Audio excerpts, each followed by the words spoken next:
Magizh Thirumeni's Vidaamuyarchi starring Ajith.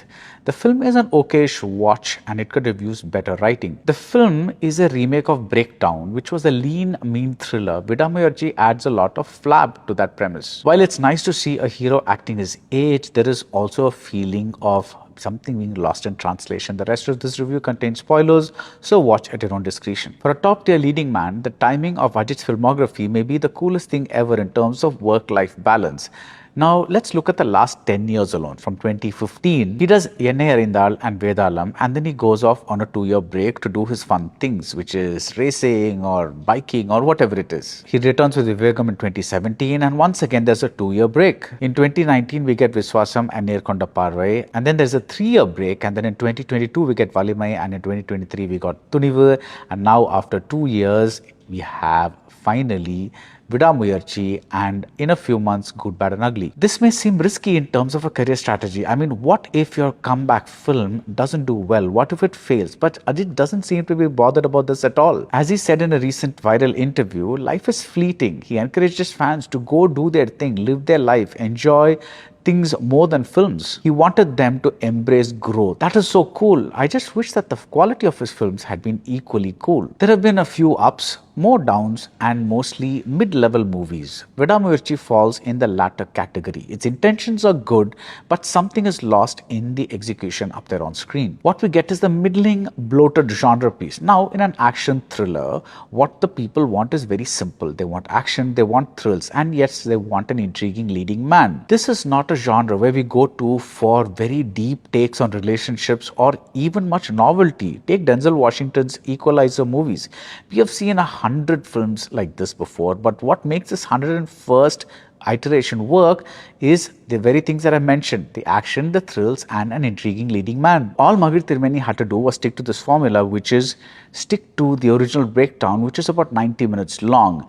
Vidaamuyarchi runs about an hour longer and you feel the flab. It looks stretched. It looks like somebody tried to make a very deep David Lean kind of epic out of something that just needed to be a simple, exciting genre piece. The story is about a couple on the road. The wife goes missing. The husband has to find her. That's it. But Vidaamuyarchi, set in Azerbaijan, adds a lot more to this.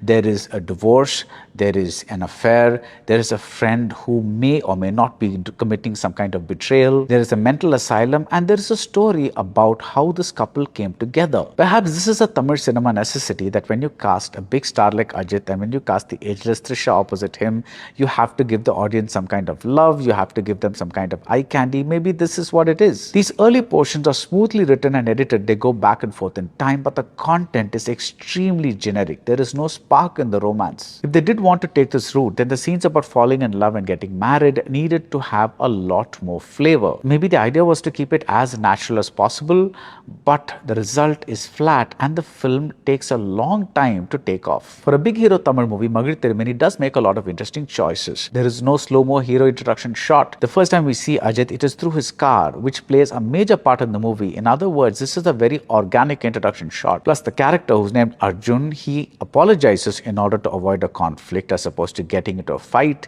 He is called a boomer. He's mocked at when he enters a ladies' room. This is not a superhero. This is a hero playing his age. He's a very normal hero, and this is also a film where the hero scenes are not all over.